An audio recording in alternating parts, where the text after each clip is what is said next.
This is Dance Studio 411, where we answer your real-life questions about your toughest studio life predicaments. Parent problems, teacher turnover, student challenges, policy dilemmas, and so much more. Let's talk about what's keeping you awake at night and what you can do about it. Here are your hosts, Suzanne Blake Garrity and Jill Tyrone.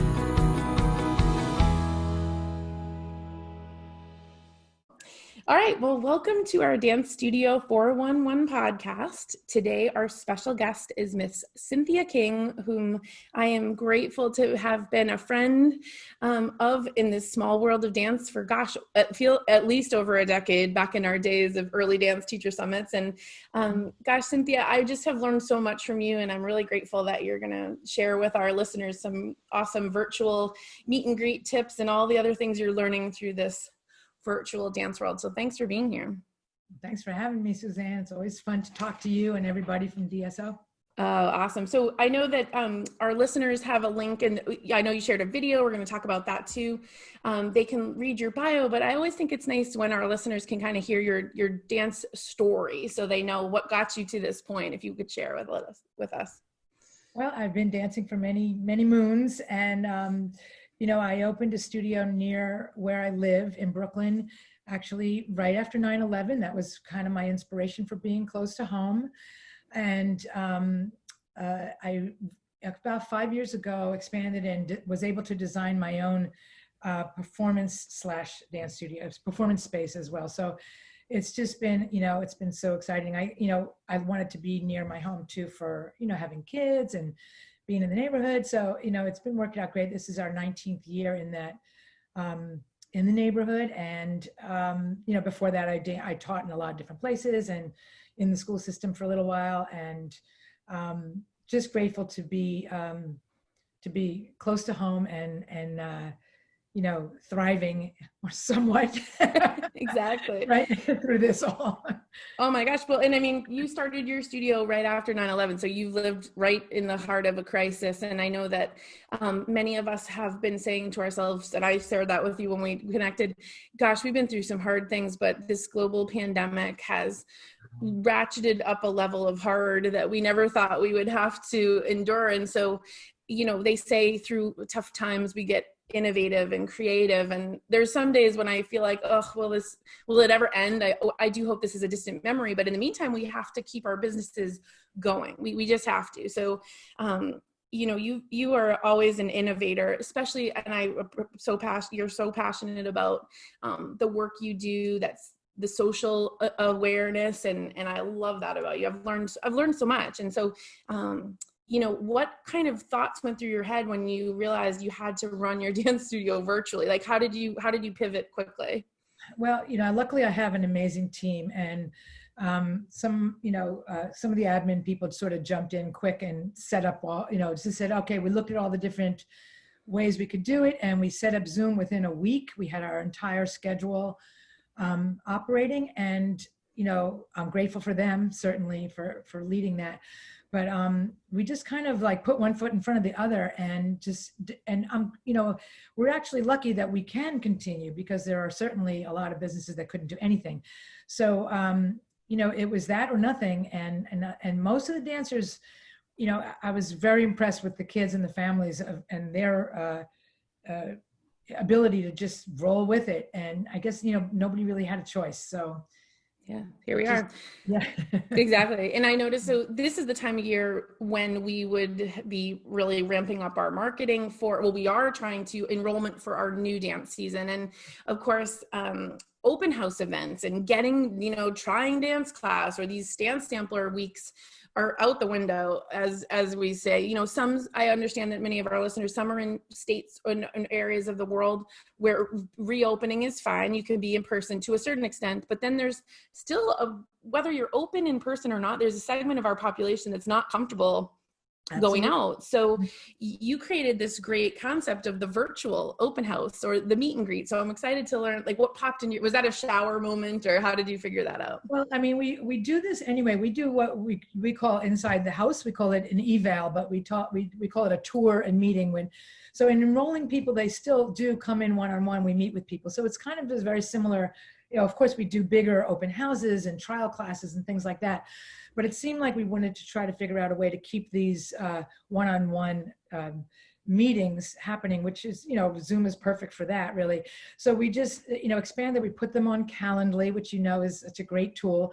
We just schedule a few a week, and people can sign up for them up to, I think we've had up to 10 people. Of course, they don't show up. It's a free event. You know how that is. Right. But some people do show up, of course. And we just found that it was, we could really replicate what we do in a, it was kind of cool because the focus is like they're looking straight at these people, and it had a certain intimacy that was great. We couldn't exactly show the studio, although we do have a video that we can screen share, a video tour of the actual space. But I think a lot of people really wanted to know what it would look like to meet up virtually with their kid, because that's how it was going to be. So, it worked out. So it's worked out well so far. And we do, they're smaller, and we have a lot of them on the schedule. It doesn't take as much. It doesn't take as many hours of setup. You don't need, a welcome committee. You don't need a snack. You don't need anything. You don't need to vacuum. You don't need to vacuum your carpet. Right. You don't need paper towels. Awesome. You don't need anything. So that's been great. And then it does also really show in real time a demonstration of what we will need from the parent. We'll need you to angle your camera properly, and then we say, no, could you aim it down? Like, how many times have we taught people's torso only? We need to, right. It's the camera back. It's a little lesson in Zoom, right, on the spot, which is great. And we teach them that when you sign in, we want your name to match the name on the screen. If you can't do it, we will assist you. We have a team member to help you, but we like to have that involvement with the family to know exactly what we need from them. So it's been really great in that respect. And we see right away, is the child listening to me? Are they looking at the screen? Can they see me? Can they hear me?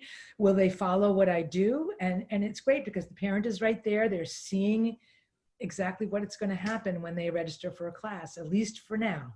Yeah, for now. So that's great. So that's one of the things that we didn't anticipate was the loss of engagement on Zoom, right? So it sounds like what you're doing through this virtual meet and greet is you're setting the kid up to win on the structural side of interfacing with the camera. I love that. That's awesome. And then, like you said, going into, so if someone was listening to this podcast who's like, well, I still want to do a virtual meet and greet, but I actually know that these people are going to be ready to come into the studio. Do you have any tips on how you would do that? And let's say you have the option to reopen your space. Well, we do. One thing that we are talking about is that we're going to be offering a hybrid version of our schedule. So, they can see the studio, they can see pictures of the space and the little video tour that we do. But we also have this really cool thing in our big studio. We have a projector. And my plan is that we're going to project the Zoom screen on the side of a very, very big wall. So the students that are coming in virtually are actually going to be life-size in the room. So it's going to be a different kind of hybrid than they might expect. But I think, the fact that depending on whether we hit another spike in the winter, that we're set up for this system of training that has worked. We now have we have experience, and we also have proven results. And we've seen dancers improve their technique. We've seen choreography be taught to these kids. We've seen the engagement between the teacher. We've seen them take corrections, get corrections, engage with each other. We've seen it really work. So we're excited to invite them into the studio as soon as we're able. We're also prioritizing those who are in the virtual class to be the first ones to be able to be into the studio, to come into the studio, because there are certain families that have said, the Zoom thing's not working for my child. We're just going to wait until you open up and you open live. So we're saying, well, that's good, except I just want you to know that those who are in the training virtually are going to have priority to come into the building. And I think that sets it up for them to, a little impetus for them to maybe enroll. Okay. See, I like that. Good. There's two nuggets you just talked about that I want to make sure we highlight. I want to talk about the proven results on Zoom, because that's actually a sticking point that people don't know how to express that. I had a faculty meeting with my own teachers immediately after we finished up our season, so to speak, in our virtual recitals. And I said, what surprised you in a good way about like, we try to focus on like, what are some of the good things that came out of this? What are some of the things we want to fix? Right. And they all with wide eyes were like, we are really impressed that the kids' technique improved. They were convinced that it was not workable. And suddenly they were like, oh no, these kids did. And so what I have some of our dance studio owner members coming to me and saying, how do you prove that? And I say, well, I don't know. Let's ask an expert. So here we are, Cynthia, like, what are you using? How are you quantifying that, so to speak? Well, first of all, it's me talking, and I'm enthusiastic. So when I'm talking with the parents, they trust me. I think because I've been around a long time, and I just that's just something I can sometimes count on. That they're listening to someone who has the experience. But I've listed in my meetings with people the surprising results from Zoom training and the surprising benefits in some ways. And I was not expecting at all. And some of it has been, and they can relate to it because their kids were also home on, the academically. School. Yeah. And then that can be so dull, of course. So we talk about the fact that when kids are moving, and sports, of course, we try to attract real dancers, people that are kinetic learners that want to get up and move. So the benefit to the Zoom training has been, one of the things has been the chattier groups have really excelled because there's not, you don't have the 17 times where you're like, stop talking to each other and listen to what I'm doing. So we get to mute them, which is of course, hallelujah. Everybody loves the mute button, we mute them and they are looking at a screen and they're focused. And it's been very surprising and gratifying to see that the training, and also, the teacher can then also zoom the camera in on their foot and have everybody just looking at the teacher's foot. We can really target some of those corrections. And, I think that the getting rid of some of the distraction, the socializing, as much as we love it, it does get them focused a little better than, some of them have been able to focus really better. Now, the young children was one of the huge surprises for me because I was like, how the heck are we going to do this with little children? Some of them I found, like the 4-year-olds, they're very used to looking at screens. Like it was so normal for them. It was not such a big deal. And I was very surprised by that.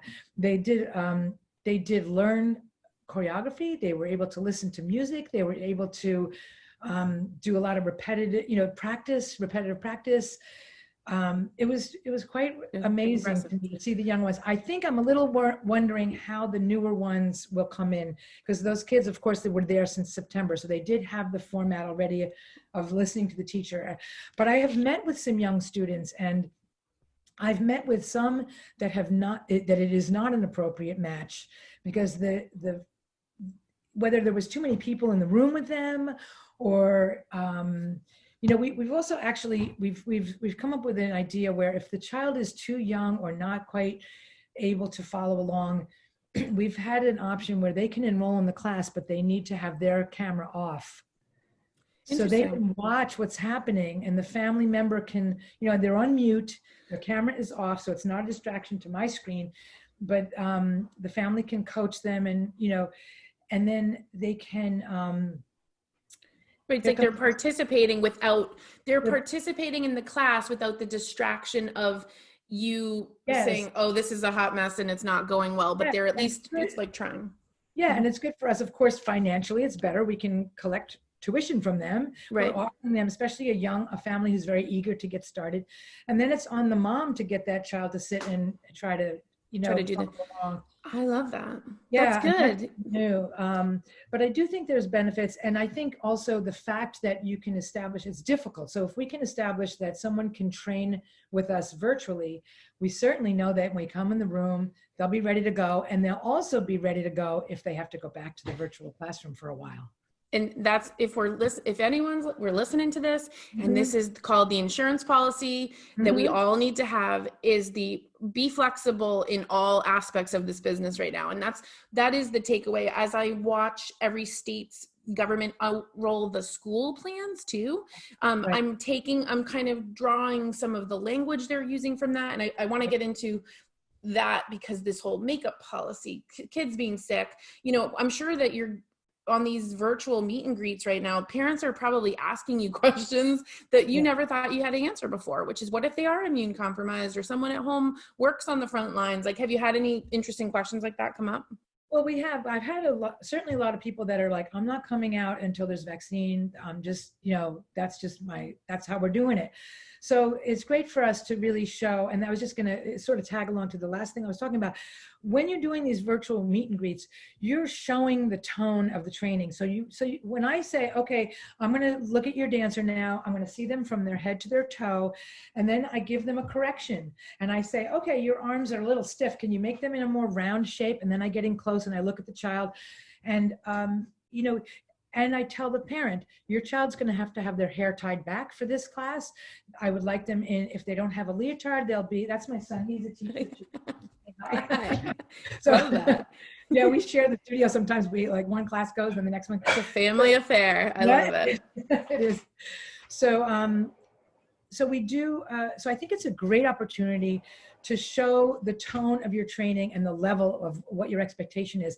And the families totally appreciate that. So if we're saying, okay, you're locked down, you're not coming into the building, maybe not till February, maybe not till the whole school year, you're going to get that training that we're offering at the level that we offer it in the building. You're going to get that training virtually. And we know that because we've been doing it since March 13th or whatever. Yeah. So this is what you're going to get. So it's really, I think it's even more important to do it virtually, because that is, like you said, that's our insurance policy. And then those lucky ones that are going to end up in the building, or, we're going to blend you all together. That's one thing we haven't really, we're going to probably have to mount a camera to the mirror or something. The teacher's going to be teaching to the camera and to the live room. So that we haven't done yet, but I think it's going to be successful, and I'm excited for it, really. Yeah. And I love that. So, cause we were everybody was in shock, right? We didn't know what to do about tuition. And I love that what you're doing here is you're encouraging the participation. You're showing the value of what they're getting. And then by saying, listen, at least register, even if we are 100% virtual for now, you then have priority when we go first. So I love that. That's a great tip and there is a fee. There's going to be an upgrade fee. If they upgrade to the live, there's going to be an additional, I think we're going to up by 20%. So they're going to either pay, we haven't decided if they have to pay that at once. We probably could also divide it into their monthly payment if we do that. So because it pained me to reduce the tuition. Exactly. It pained me because nothing has been reduced. In fact, it has been increased. So, we also have a fundraising campaign. We're getting donations. We try to elicit donations. We're asking people to send out to their families. We're showing video. We're showing, there's been a lot of love, but we need to translate that into our business. Yeah, no, it's true. Well, and to your point, I mean, we also reduced tuition down to like a very low flat fee, because what we were scared about was not being able to deliver what we could do. And we just knew, the variables of everyone's life. And so now, to your point, so did you establish your tuition policies for everything right now? You're in New York. I understand at the time of this, everything's still virtual. Is the pricing that you have for fall, is it the Zoom price what it was in person, and then it's going to go up to account for, like, how are you managing No, that? it's a little reduced from what it would be. We reduced it a little because of our virtual. Well, but I will say that there's a lot of benefits that I am happy to share with all the families that are interested. And some of those benefits are, there'll never be another snow day. You're not going to miss class for a snow day. You're not, if you're stuck in traffic, you go home, you can log on to the next class, and you can go to other classes that are not your regular class, and you can keep your camera off if it's like a class that's more advanced than yours and you want to just follow along. There's so many benefits to having all these classes, running virtually, as well as when we go into the building live. So I constantly talk about all these benefits. And we're in New York, traffic and parking. I mean, think of all the time that you are not spending on that. So let's think about some of the perks, because those students that come 3 times a week, come fall, if we do get into the building, they can do 2 live and 1 virtual, or and we're going to try to figure out how to do the math on how many people can be in the building and how many people have to be virtual. Hopefully we'll be able to exceed our limit because of the amount of people we can have virtually, that's a wish. That's a good wish. Yes. You know? That could be, and I would agree. Like, everyone listening, the attendance thing was a constant battle.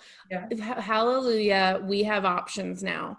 And Yes. it's just, I think that we have a paradigm shift of life for people. Look at the paradigms we've shifted around learning. And I'm not saying that I can say what's ideal and what's not, but given that we're stuck with it right now the way it is. And so we got to make the best of it. So it sounds like what you're saying if anyone listening to this is like, well, okay, I can do this meet and greet, set up some times in Calendly, which we love that tool. It's super flexible. It's great. You definitely want to have a list of these benefits going. If you haven't already thought about this, I'm working on that myself for my own studio, but that's why I wanted to talk to you, because you reminded me of those other values to the parents that have nothing to do with even the dance or learning. It's like if you're running late, your kid can dance from home. Yes. Yes. Yep. And, and they do see, like, because I'm also talking to the child, usually the child is with the family, so they see that, it's an engagement for the child, and, nobody else is saying, like, put your shoulders down and do this. No one's like training their child in dance. This is something new to the family. So it's great for them to see it actually in real time. This is possibly for another conversation, but Suzanne, I did have an idea recently about ways to use the space during the day for families who are going to possibly be going back to work and their kids are learning virtually. We're trying to, and I put it out to my families to see if anybody was interested, but, reliable Wi-Fi and adult supervision and socially distant, safe, space for kids. We got about 10 people that said they'd be interested. So I might think of other ways to use the space during the school day for those who, the parents are going to work, or they even just want their 10-year-old to not be. And I've been talking a lot about mental health for the kids, and because kids are getting depressed and isolated and lonely, and they're getting anxious about things. So in a way that we can, as a dance studio community, possibly help with those issues as well. That's when we talk about all the things that dance training and dance class has done for our kids. We have a proven record of it. We have testimonials that we've gotten from parents about the last few months of virtual training that we've put on our website already. I strongly recommend getting that positive feedback from families that have given you, who here hasn't heard the love from, I know we've heard other things too, but we've also heard a lot of love, and put those on the website, and people who have been so grateful for what their children have gotten from virtual training. And, that's what you talk about in your meet and greet, and the success that we've had. And it's a tough time for everybody. So these, virtual or live, however it is, dance training now is more important than ever for dancers, not just their physical, they're sitting in front of Zoom, getting them moving, getting them active, getting them sweating, getting their endorphins going, and also getting them engaged with their friends. It's different than their classmates and their teachers in school. It's a wonderful way to help boost their mental state. We all need it, but we are providing that for kids now, more important than ever. I would agree. And we can wrap it up on that point too, because I think that what happened too, we have to consider is that if schools are having to divide up these teachers' days when we go back in the fall, the arts are not prioritized, unfortunately. The music class and the art class and it's not happening. It's not being done. So, you can fill, like you said, that need. And I think it's really beautiful way to wrap it up, Cynthia. And thank you so much for being just such a bright light in dance. We're so grateful for you. Oh, thank you, Suzanne. Thank you always.